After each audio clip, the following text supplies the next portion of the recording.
Hello everyone, hello friends.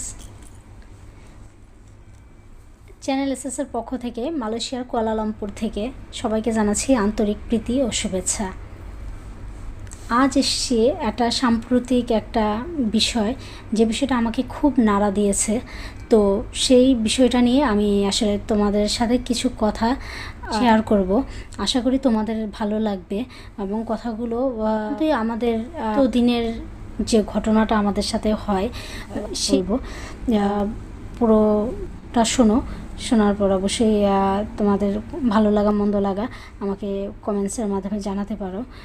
তো আমি শুরু করছি, কথা না বাড়িয়ে আমি শুরু করি আমার সেই যে বিষয়টা নিয়ে আমি কথা বলতে এসেছি আজকে, সেই বিষয়টা। সাম্প্রতিক একটা ঘটনা দেখলাম আমি, হয়তো ঘটনাটা বেশ কিছুদিন আগের, কিন্তু হয়তো আমি এখন দেখেছি, হঠাৎ মোবাইল স্ক্রিনের ওপর ভেসে উঠলো। ঘটনা ছিল এমন যে একজন নারী, উনি রোড অ্যাক্সিডেন্টে মারা যান এবং তার হাজব্যান্ড সেই ক্ষতিপূরণ বাবদ, অর্থাৎ উনি যে মারা গেছেন, ওনার সংসারে যে ক্ষতি হয়েছে, সংসারে যে কাজকর্ম যা আছে করতেন ওনার সংসারে, সেই ক্ষতিপূরণ বাবদ 6 লক্ষ টাকা, 6 লক্ষ, কারণ উনি যেহেতু ইন্ডিয়ান কোর্টে এই বিষয়টাকে তুলে ধরেছেন এবং ইন্ডিয়ান কোর্টের কাছে উনি আবেদন করেছেন যে পরবর্তী জীবনে উনি যত কাজকর্ম করতেন সংসারের, এই যে ক্ষতি হয়ে গেছে, তার একটা বিশাল ক্ষতি হয়ে গেছে, এই বিশাল ক্ষতিপূরণ বাবদ তাকে যাতে ক্ষতিপূরণ দেওয়া হয়। এবং সেই কোর্ট আবার রায়ও দিয়ে দিয়েছে 6 লক্ষ রুপিস দেওয়ার জন্য। এখন মেইন কথা হচ্ছে, এই যে 6 লক্ষ রুপিস দেওয়ার কথা বলা হলো, এই 6 লক্ষ রুপিস যিনি মারা গেছেন তিনি কি ভোগ করতে পারবেন? এটা কি আদৌ সম্ভব? বা ওনার জীবন দশায় যখন উনি এই যে আজকে টাকা পয়সা নিয়ে নিলেন, উনি সংসারে কাজ করতেন এত টাকা, এই যে 6 লক্ষ টাকা যখন উনি জীবিত ছিলেন, ওই মহিলা যখন দেখা যায় তার স্বামীর কাছে টাকা চেয়েছেন তার জীবন দশায়, তখন কি স্বামী খুব ইজিতে ওনাকে কি টাকা দিয়েছে কখনো হাত খরচ বাবদ? জানি না, সাধারণত স্বামীরা দিতে চায় না, বরং উল্টা আরও বিভিন্ন প্রশ্ন, কি হবে, কি করবে, কি দরকার, কি এটা ওইটা, হাজারো কথা। না ফ্রেন্ডস, আসলে কিন্তু ঘটনা কিন্তু সেই রকম না। তেমনি আমাদের সমাজেও যারা গৃহবধূ আছেন তাদের ক্ষেত্রেও কিন্তু একই অবস্থা। স্বামীর কাছে কোনো কিছু চাইলেই কিন্তু স্বামীর মুখ ভার, তখন কিন্তু উনি কিন্তু কোনো টাকা পয়সা কোনো মহিলাকে দিতে চায় না। ওনাদের একটা বাজে একটা বিশ্রী ধারণা আছে, ওনারা এই জিনিসটা ভাবে যে মেয়েদের কাছে টাকা দিলে হয়তো মেয়েরা বিপথে চলে যাবে, তখনও তো ওই মেয়েটা ওনার সংসার করবে না, হয়তো কারো হাত ধরে পালিয়ে যাবে। কেমন মন মানসিকতা! যদি কারো পালিয়ে যাওয়ার হয়, কেউ যদি পালিয়ে যেতে চান, তাহলে তাকে কি কোনোভাবে ধরে রাখা সম্ভব? না, কিছুতেই সম্ভব না। তো সেই ক্ষেত্রে যে জিনিসটা হতে পারে, আপনি তাকে টাকা দিলেও যার যাওয়ার টেন্ডেন্সি আছে মাথার ভিতরে, আপনি যদি তাকে টাকা দেন তারপরও সে চলে যাবে, আর আপনি যদি তাকে টাকা নাও দেন তারপরও সে চলে যাবে। তাহলে প্রতিনিয়ত আপনার যে অর্ধাঙ্গী আছে, উনি প্রতিনিয়ত একটা মনোকষ্টের মধ্য দিয়ে যাচ্ছেন, মানসিক একটা ডিপ্রেশনের মধ্য দিয়ে যাচ্ছেন, নিজেকে অসহায় ভাবতে শুরু করেছেন। তো এই ক্ষেত্রে আপনার স্ত্রী প্রতিনিয়ত মেন্টাল টর্চারের শিকার হচ্ছে, কারণ সে যখন কোনো কিছু তার মন মতো করতে চাচ্ছে তখন সে কিন্তু পারছে না, কারণ কিসের জন্য? ওনার কাছে অর্থনৈতিক স্বাধীনতা নেই, কারণ ওনার কাছে কোনো অর্থ নেই। অথচ উনি কিন্তু সারাটা জীবন আপনার সংসারের কাজ করতে করতে উনি কিন্তু নিজের জীবনের যতটুকু সম্ভব সবটুকু দিয়ে উনি আপনার সংসারটাকে আগলে রেখেছেন। অথচ ওনার যে মনের যে শান্তি বা ওনার যে মনের যে একটা স্বাধীনতা, সেই স্বাধীনতা কিন্তু আপনি তাকে দিতে পারছেন না, তাই না? যদিও উনি আপনার অর্ধাঙ্গী মানে কি? অর্ধাঙ্গী মানে সেই জাত অর্ধ অঙ্গ, অর্থাৎ আমার যদি অর্ধ অঙ্গ ভালো থাকে আর অর্ধাঙ্গ যদি খারাপ থাকে, তাহলে আমি কি ভালো থাকবো না। তেমনই তো আপনার অর্ধাঙ্গী আপনার স্ত্রী, তো আপনার অর্ধাঙ্গী যদি ভালো না থাকে তাহলে আপনার সংসার ভালো থাকবে না, আর আপনার সংসার ভালো না থাকে মানে আপনিও ভালো থাকবেন না, তাই না? এই জিনিসটা তো বুঝতে হবে। এখন শুধু যে মানে বললেই যে বুঝে যাবে এরকম কিন্তু স্বামীরা খুব একটা নেই, কিছু ব্যতিক্রম আছে, কিন্তু এর মানে এটা না সব স্বামীরাই যে এগুলো করবে তা কিন্তু না। এই জিনিসটা করানোর ক্ষেত্রে অবশ্যই যেমন যৌতুক প্রথা বন্ধ হওয়ার জন্য আইন প্রণয়ন করতে হয়েছিল, তাই কি না দেশে, ঠিক এইরকমই একটা আইন করতে হবে যাতে প্রতিটা স্ত্রী তার স্বামীর কাছ থেকে অবশ্যই প্রতি মাসে হাত খরচ বাবদ কিছু টাকা মানে পান। এটা আইন অনুযায়ী যদি হয় তাহলে স্ত্রীরা যখন বলবে অধিকারের সহিত বলতে পারবে, কারণ এটা তার অধিকার। এর জন্য তাকে মানে হাতে পায়ে ধরে বা কাকুতি মিনতি করে তাকে বলতে হবে যে আমাকে টাকা দাও, আমি কিছু একটা কিনবো, মানে এইরকম যাতে কাকুতি মিনতি করতে না হয়। এর জন্য আমাদের সরকারের উচিত মানে একটা আইনের বিধান করা, যেটার মধ্যে অবশ্যই উল্লেখ থাকবে বিয়ের পর থেকে প্রতিটা স্বামী তার স্ত্রীকে হাত খরচ বাবদ প্রতি মাসে কিছু টাকা অবশ্যই দেবে তার সামর্থ্য অনুযায়ী। এমন না হয় যে তার স্বামী 2 লাখ টাকা ইনকাম করে তার 500 টাকা দিয়ে দিল, না সেটা না, তার ইনকাম অনুযায়ী হাত খরচটা নির্ধারণ করে যাতে দেয় সরকার, এবং সেটা যাতে সে দিতে বাধ্য হয়। এবং এই কথাটা বলার ক্ষেত্রে যেমন একটা যদি আইন থাকে সেই ক্ষেত্রে যে যতটা অধিকার নিয়ে একটা জিনিস বলতে পারে, কিন্তু আইন যখন থাকে না তখন কিন্তু বললে পর সেটা কিন্তু তেমন কোনো মানে মানুষের কাছে গ্রহণযোগ্য না, তখন সমাজও এই জিনিসটা নিয়ে মাথা ঘামায় না। এবং স্বামীরা তো আরও আগে মানে বলে না কি বলে এটা, নাকি সর্ষের তেল দিয়ে ঘুমিয়ে পড়ে এরকম। তো এই তাদের যে এই ঘুম থেকে জাগানোর জন্য এই আইনটা খুব প্রয়োজন। আর আমি মনে করি যে আমাদের দেশের সরকারের অতি সত্বর মানে যত দ্রুত সম্ভব এই আইনটা প্রণয়ন করা উচিত। যেহেতু আমাদের দেশের প্রধানমন্ত্রী, যেহেতু আমি বাংলাদেশ থেকে বিলং করি, তো আমরা যারা বাইরে আছি তারাও আমরা ভাবি যে আমাদের নারীরা মানে স্বাধীন হবে, তারা স্বাধীনতা ভোগ করবে। একজন নারী যখন স্বাধীন তখন একটা দেশ এমনিতেই উন্নতির শিখরে পৌঁছাতে সম্ভব, তাই না? তো নারীর স্বাধীনতার ক্ষেত্রে অনেক কিছু করেছেন আমাদের দেশের সরকার, যেহেতু উনি একজন নারী। তো সেই ক্ষেত্রে আমাদের দেশের নারীদেরই এই একটা চাওয়া যে একটা আইন হোক, যে আইনে বলা থাকবে যে বিয়ের পর অবশ্যই স্বামীকে তার স্ত্রীর হাত খরচ বাবদ প্রতি মাসে কিছু টাকা দিতে হবে তার সামর্থ্য অনুযায়ী। তো সেইটা অবশ্যই মানে দ্রুত প্রণয়ন হওয়া দরকার। এতে দেখা যাবে যে আমাদের দেশের নারীরা ভালো থাকবে, আর আমাদের দেশের নারীরা যখন ভালো থাকবে আমাদের সমাজ ভালো থাকবে, আমাদের সংসার ভালো থাকবে, আমাদের পারিবারিক ভাবমূর্তি ভালো থাকবে। যখন একটা মানুষের কাছে অর্থনৈতিক স্বাধীনতা আসে তখন অটোমেটিক দেখা যায় মানুষের মনে সাহসের সঞ্চার হয় যে না, আমিও দিন শেষে আমিও কিছু হয়তো করতে পারবো। তো এই দিন শেষে উনি কিছু করতে পারবে, উনি দিন শেষে নাই করুক, উনি প্রতি মাসে যদি কিছু টাকা, যেহেতু নারীরা ম্যাক্সিমাম নারীরা আমাদের দেশের বাইরে কাজ করে না, যেহেতু মানে ফুল টাইম হাউস ওয়াইফ, তো এই হাউস ওয়াইফ ওনার হাতে কোনো টাকা নাই, তাই তো। তো এই টাকাটা কিভাবে আসবে? কারণ আমাদের দেশের সমাজ ব্যবস্থা, এই ম্যাক্সিমাম স্বামীর ভাবনা এটাই যে আমি তো দেখা যাচ্ছে খাবার খাওয়া হোক, পড়া হোক বা যা প্রয়োজন আমি তো সব দিচ্ছি, আবার মানে হাত খরচ মানে এটা কি, মানে প্রতি মাসে একটা পকেট মানি একটা দিতে হবে, মানে সেইটা কি, মানে সেইটা দিয়ে সে করবেটা কি? মেন কথা হচ্ছে পকেট মানি দিয়ে আসলে ওই মানুষটা মানে বিশাল বড় লোক হয়ে যাবে তা কিন্তু না। পকেট মানি যদি দেওয়া হয়, দেখা যায় আপনিও তো বাইরে গিয়ে দেখা যায় যে সারাদিন অফিস করার পর ছেলেদের এক একজনের এক একটা অভ্যাস থাকে, কেউ হয়তো দেখা যায় কোল্ড ড্রিঙ্কস আছে কিন্তু আপনার টাকা অপচয় হয় না, তাই না? আর যখন আপনার ওয়াইফে তো কিছু চাইছে তখন কিন্তু আপনার কাছে সেটা কিন্তু গায়ে লেগে গেল, সেটা আপনার কাছে একটা অপচয় একটা মনে হলো আপনার কাছে। কিন্তু এই হাজব্যান্ড যখন বাইরে গিয়ে সিগারেট খায় বা স্মোক করে তখন কিন্তু ওনার টাকা খরচ হয় না, ওনার টাকা অপচয় হয় না। কিন্তু ওনার ওয়াইফ তো আর স্মোকার না, তাই না?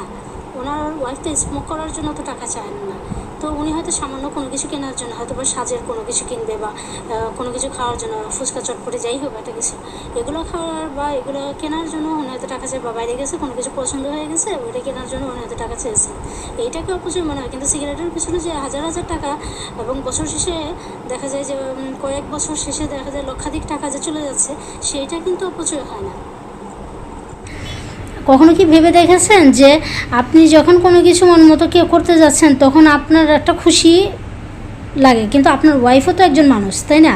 দিন শেষে তো ওনারও ইচ্ছা হইতে পারে, তাই না, যে আমি যাই একটা কিছু একটা কিনি বা কিছু একটা খাই, বা রাস্তা দিয়ে যাওয়ার সময় একটা কোনো কিছু পছন্দ হয়ে গেল, তখন উনি ব্যাগের দিকে তাকিয়ে দেখলেন যে ওনার ব্যাগে কোনো পয়সা নেই,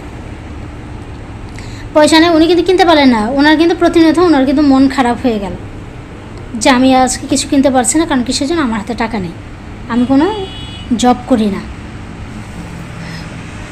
উনি ঘরের জন্য যে পরিশ্রম করছেন, এইটা যদি জব করতেন উনি গিয়ে, ওনার ক্যারিয়ার সেই পরিমাণ উঠে যেত। আপনার পরিবারের জন্য উনি সারাদিন খেটে যাচ্ছেন, অক্লান্ত পরিশ্রম করে যাচ্ছেন, তো সেই দিক বিবেচনা করে হলো তো ওনার হাতে যখন 10 টাকা দেবেন, সেই 10টা টাকা দেওয়ার ক্ষেত্রে আপনার এত কার্পণ্য, আসলে কি বলবো আমি আসলে নিজেই বুঝতে পারি না মাঝে মধ্যে।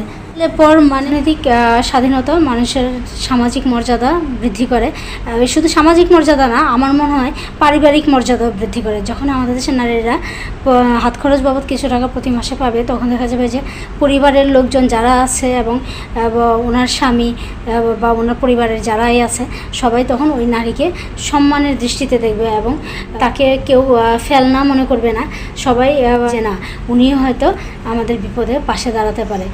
তো এইসব জিনিস দেখার পর আমার একটা জিনিসই মনে হয়েছে যে আমার আসলে দেশে একটা আইন হওয়া দরকার, যে প্রতিটা হাউসওয়াইফ তার সংসারের জন্য যত পরিশ্রম করে, যে পরিশ্রমটা উনি তার সংসারের জন্য ব্যয় করেন, সেইটা যদি উনি বাইরে গিয়ে করতেন, তাহলে ওনার যে ক্যারিয়ার আছে ওইটা এতটা উঁচুতে চলে যেত, হয়তো উনি ওনার স্বামীর যে ক্যারিয়ার আছে সেইটাকেও ছাড়িয়ে চলে যেতেন। কথা সত্যি কি না? কিন্তু উনি যখন পরিবারের পিছনে সারা দিন রাত অক্লান্ত পরিশ্রম করছেন, কিন্তু সেই পরিশ্রমের কিন্তু কোনো ধরনের মূল্যায়ন নেই, না ওনার কাছে আছে, না ওনার শ্বশুর শাশুড়ির কাছে আছে, বা ননদ দেবর যাই বলেন ওনাদের কাছে আছে। তখন ওনাদের কাছে একটা জিনিসই মনে হয় যে ও তো বাসার বউ, ওর কাছে তো কোনো টাকা নেই, যা টাকা আছে কারো ভাই, কারো ছেলে, যার যে সম্পর্কে হয় ওর কাছে আছে, তো ওর সাথে ভালো সম্পর্ক রাখি, ওর থেকে যদি কিছু টাকা পয়সা নেওয়া যায়, তাই না? তখন ওই মহিলার কিন্তু সামাজিক মর্যাদা কিন্তু এমনি দিনে দিনে কমে যায়। তো পয়সা আছে, তো সেই নারীর সাথে মানুষ যেভাবে আচরণ করে, যখন একটা মানুষ বা একটা নারীর হাতে যখন টাকা পয়সা কিছু থাকে না, তখন তার সাথে আচরণের যে পার্থক্যটা তোমরা লক্ষ্য করলেই দেখতে পাবে। মহিলারা যারা আছেন তারা বাইরে কাজ করেন না, তারা ফুল টাইম হাউসওয়াইফ। তো তাদের সবচেয়ে বড় সমস্যা হচ্ছে যে তাদের স্বামীরা তাদেরকে কোনো হাত খরচ দেন না, কারণ তাদের স্বামীরা তাদের হাত খরচ দেয় না। ওনারা ভাবেন যে এটা একটা উটকো খরচ, যে খরচের একটা অপচয়ের সমান। কিন্তু যখন একজন নারীর হাতে কোনো ধরনের অর্থনৈতিক স্বাধীনতা থাকে না, তখন ওই নারী কিন্তু সেই বেগম রোকেয়ার কথা অনুযায়ী, বেগম রোকেয়া যা বলে গিয়েছিলেন যে হৃদয় আর মন দাসী হয়ে যায়, তাই তো? তো হৃদয় মন আমাদের দেশের নারীদের যদি দাসী হয়ে যায়, তাহলে আমাদের দেশের নারীরা মুক্তি পাবে কিভাবে? তো মুক্তি পাওয়ার জন্য অবশ্যই তাদের অর্থনৈতিক স্বাধীনতা প্রয়োজন। আর অর্থনৈতিক স্বাধীনতা করার ক্ষেত্রে সবাই তো আর এমন না যে ঘর সংসার বাদ দিয়ে সবাই চলে যাবে কর্মক্ষেত্রে। যদি সবাই কর্মক্ষেত্রে চলে যায়, তাহলে সংসার সামলাবে কে, তাই না? তো সবাই তো এই জিনিসটা চায় না, বা সব ফ্যামিলি থেকে এটা করে না, বা সব নারী ও কর্ম করতে বাইরে যাওয়ার ক্ষেত্রে আগ্রহী নন। তো তারা দেখা যায় যে সবসময় সংসারটাকে ধরে রাখেন এবং সংসারটা সব কিছু সামলে রাখেন। তো সেই ক্ষেত্রে আমাদের নারীরা যেহেতু একটা সংসার ধরে রাখছেন, একটা সংসারে সব কিছু করছেন, যখন এই নারীটাই তার হাজব্যান্ডের কাছে গিয়ে দেখা গেল যে কোনো কারণবশত হাত খরচ বাবদ কিছু টাকা চাইলেন, কিন্তু সেই মুহূর্তেই কিন্তু সেই নারীর এই চাওয়াটাকে সাথে সাথেই কিন্তু রিফিউজ করা হয়। কারণ স্বামীরা ভাবেন যে যদি আমি আমার ওয়াইফের সব খরচ বহন করি, তাহলে ওনার আবার হাত খরচ বাবদ টাকাটা কিসের?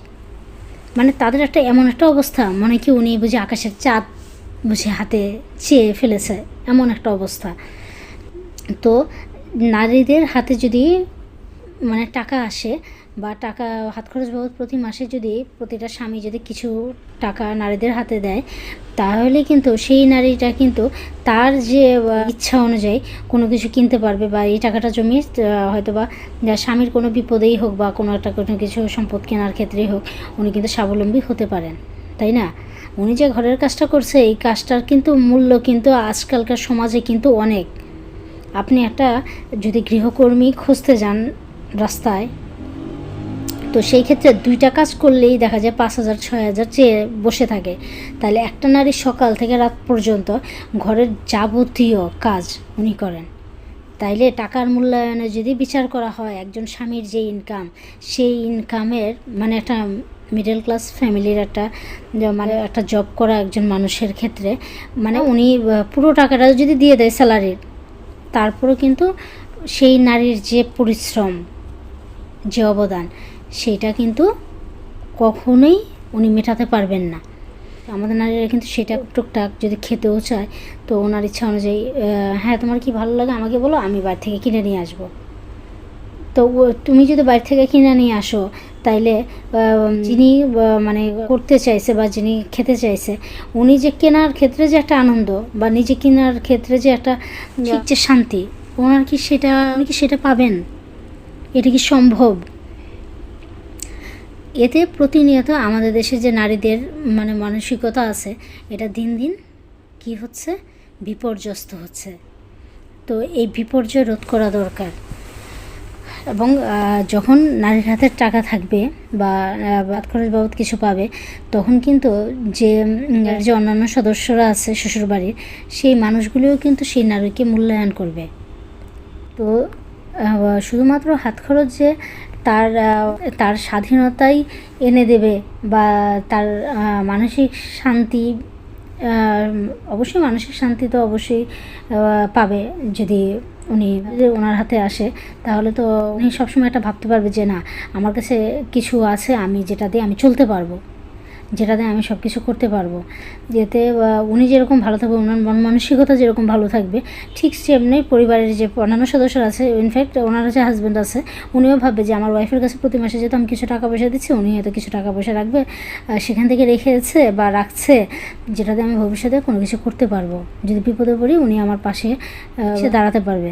তখন কিন্তু স্বামীও কিন্তু স্ত্রীকে মূল্যায়ন করতে শুরু করবে, পরিবারের অন্যান্য সদস্যরাও কিন্তু মূল্যায়ন করতে শুরু করবে। আর যখন দেখে একজন স্ত্রীর কাছে কোনো টাকা পয়সা নেই বা স্বামীও কোনো টাকা পয়সা কোনো স্ত্রীর হাতে দেয় না, ঠিক সেই মুহূর্তে ওই স্বামী তো অবশ্যই, স্বামীর সাথে সাথে স্বামীর পরিবারের যতগুলি সদস্য আছে, সবাই মিলে ওই মহিলারা কিভাবে বিপর্যস্ত করা যায়, কিভাবে ওনাকে মানে দাবানো যায়, কিভাবে ওনার এই অসহায়ত্ব, মানে এই যে টাকা না থাকা বা উনি চাইলে ঘর ছেড়ে চলে যেতে পারবে না, তাই যে যেভাবে পারে ওনাকে যে একটা মানে দাবানোর চেষ্টা, এগুলো বন্ধ হবে। আমার কথা যদি বিশ্বাস না হয়, আপনি বেশি দূরে লাগবে না, আপনার পাশের ঘর থেকে কয়েকটা ঘর হেঁটে যান, যাওয়ার পরে আপনি নিজেই দেখতে পাবেন এরকম লক্ষ লক্ষ নারী আছে যারা এইভাবে প্রতিনিয়ত মানে এইভাবে মানসিক টর্চারের শিকার, অবহেলার শিকার, এবং এই অবহেলা নিয়ে ওনারা মানে ধুকে ধুকে বেঁচে আছে। তো আমাদের নারীর এই ধুকে ধুকে বেঁচে থাকা যে মানে এটা হচ্ছে প্রায় জীবন মৃত একটা কথা আছে না, মানে উনি মরতে পারছেন না, এর জন্য বেঁচে আছেন, তাই না? যেহেতু আত্মহত্যা মহাপাপ, তো সেই ক্ষেত্রে উনি তো আর আত্মহত্যা করতে পারবেন না, তাই না? তো এই কারণে উনি সব কিছু সহ্য করে মুখ বুজে পড়ে থাকে। কারণ কিসের জন্য? উনি যদি তার ফ্যামিলিতে ফিরে যান, অর্থাৎ যে ফ্যামিলি থেকে উনি উঠে এসেছেন এই ফ্যামিলিতে, ওখানে ফিরে যান, তারাও কিন্তু তাকে গ্রহণ করবে না, তাই না? তো ওখানেও যদি উনি জায়গা না পায়, ওনার হাতে তো কোনো টাকা পয়সা নেই, বা বিয়ের পর থেকে উনি প্রতি মাসে কোনো টাকা পয়সা হয়তো ওনার স্বামীর কাছ থেকে পান নাই, যে টাকাটা উনি জমিয়ে উনি হয়তো নিজের মতো করে আবার নতুনভাবে জীবন শুরু করতে পারেন, তাই না? যদি অনেক টর্চারের শিকার হন কোনো নারী, এই জিনিসটাও তো সম্ভব না। তো এই জিনিসটাও যেহেতু সম্ভব না, তখন ওই নারীর কী করার আছে?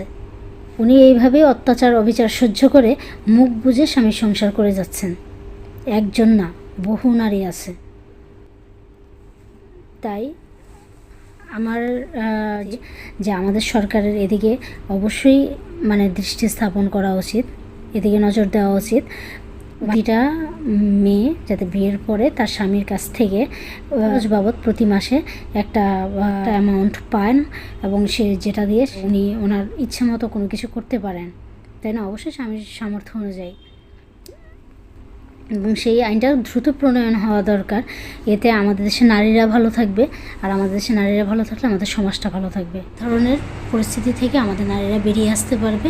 তো আজকে আমি এটাই সরকারের কাছে আবেদন করব, করব না, অলরেডি আমি আবেদন করছি এখন এই মুহূর্তে এখানে এই জায়গা থেকে আমি আমার অবস্থান থেকে আমার কাছে আমি আবেদন করছি যে আমাদের সরকার যদি আমার এই ভিডিওটা শোনেন বা আমার এই ভিডিওটা যদি দেখেন তাহলে সদয় দৃষ্টি দান করবেন এবং এইটার আইনটা যাতে খুব দ্রুত হয়, যে আমাদের দেশের নারীদের হাত খরচ বাবদ প্রতি মাসে তার স্বামীরা যাতে কিছু টাকা দেন তার সামর্থ্য অনুযায়ী, সেই দিকে যদি দ্রুত ব্যবস্থা করেন তাহলে এর চেয়ে খুশির আর কোনো কিছুই হতে পারে না। আমি আসলে অনেক খুশি হবে যে হোক আমাদের দেশের নারীরা যারা ঘরে থাকে তারা আসলে অসহায় না, তারা আসলেই কিছু করার ক্ষমতা নেই। উনি হয়তো ঘরের কাজই শুধু করে যাবেন বা ঘরের কাজই করতে হচ্ছে বা করতে হবে, কিন্তু এর পেছনে কোনো পাবেন না, এই ধরনের তাদের মাথায় যাতে কখনোই না আসে।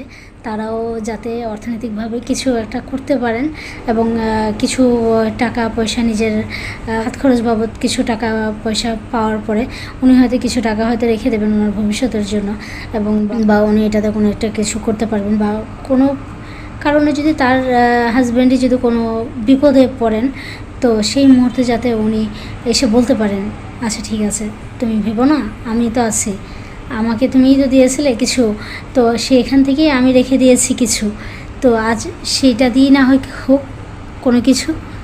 তো এই জিনিসটা যাতে আমাদের স্ত্রীরা বলতে পারে, নাই হোক উপরওয়ালা করে বিপদ কোনো কারো জীবনেই না আসুক, সবাই ভালো থাকুক। আমার এই কথা হয়তো অনেকের কাছে ভালো লেগেছে, আবার অনেকের কাছে খারাপ লেগেছে। যাই হোক, তারপরেও আমি চাই যে আমাদের দেশের যে সরকার আছে, আমাদের দেশের প্রধানমন্ত্রী, যেহেতু আমি বাংলাদেশ থেকে বিলং করি, আমরা যারা বাইরে আছি বা বাইরের দেশে থাকি, তা আমরাও চাই যে আমাদের নারীরা ভালো থাক, দিন শেষে তারাও স্বাধীনতা ভোগ করুক এবং সামান্য কিছু অর্থের জন্য তাদের প্রতিনিয়ত মানসিকভাবে বিপর্যস্ত না হয়, নিজেকে অসহায় না ভাবে, তারাও যাতে মাথা তুলে দাঁড়াতে পারে, সেই চাওয়াটাই আমার। তো আমার এই চাওয়ার সাথে আপনারাও সবাই একমত হবেন। তা ধন্যবাদ সবাইকে, এবং সরকারের কাছে আমার আকুল আবেদন আমাদের দেশের আইনটা যাতে দ্রুত করেন, যে প্রতি মাসে নারীদের হাত খরচ বাবদ তাদের স্বামীরা যাতে কিছু পরিমাণ টাকা ওনাদের ওয়াইফের হাতে দেয়। এতে আমাদের দেশের নারীরা যেরকম ভালো থাকবে সেরকম সমাজেও কিছু একটা করে তারা মাথা তুলে দাঁড়াতে পারবে এবং ভবিষ্যতে হয়তো কোনো কিছু কিনতে পারে, এবং আমাদের দেশের নারীরা স্বাবলম্বী হওয়ার ক্ষেত্রেও এই কি অল্প অল্প করে কিন্তু জল থেকেও একদিন কিন্তু সাগর হতে পারে, তাই না? তেমনি আমাদের দেশের নারীদের যখন হাতে আসবে এবং সেই টাকা থেকে তারা হয়তো কিছু টাকা জমিয়ে রাখবে, এবং সেটা কিন্তু ভবিষ্যতে দেখা যাবে যে নারীদের যেমন স্বাধীনতা আনয়ন করবে, সেক্ষেত্রে নারীদের যে মানসিক স্বাস্থ্য সেটাও ভালো থাকবে এবং তাদের যে একটা মেন্টালি একটা ডিপ্রেশন অল টাইম কাজ করে যে আমার হাতে কোনো কিছু নেই, আমি তো কিছু করতে পারবো না। তো এই জিনিসটা থেকে আমাদের নারীরা মুক্তি পাক, পথে নারীরা এগিয়ে আসুক। নারী তুমি কখনোই অসহায় নও, তুমি শক্তিশালী, তুমি চাইলে অনেক কিছুই পারো। তো নারীরা এগিয়ে যাও, সবাই ভালো থেকো। সমাজের যারা এই ধরনের পরিস্থিতির শিকার, সেই সমস্ত নারীর প্রতি রইল আমার সমবেদনা। তোমাদের পক্ষ থেকে আমি সরকার বলছি যাতে এই আইনটা খুব দ্রুত হয়, যাতে প্রতি মাসে একটা হাত খরচ বা পকেট মানি বাবদ যাতে স্বামীরা তাদের স্ত্রীকে খরচ দেয়, সেই ক্ষেত্রে যাতে সদয় দৃষ্টি দেন আমাদের প্রধানমন্ত্রী, সেই প্রত্যাশায় আজ এ পর্যন্তই। ধন্যবাদ সবাইকে। চ্যানেল এসএসের পক্ষ থেকে সবাইকে শুভেচ্ছা জানিয়ে আজকের মতো আমি বিদায় নিচ্ছি। দেখা হবে পরবর্তী কোনো একটা বিষয় নিয়ে আবার বলতে। পর্যন্তই সবাই ভালো থাকবেন, সবাই সুস্থ থাকবেন, চ্যানেল এসএসের সাথেই থাকবেন। ধন্যবাদ সবাইকে। শুভ সন্ধ্যা।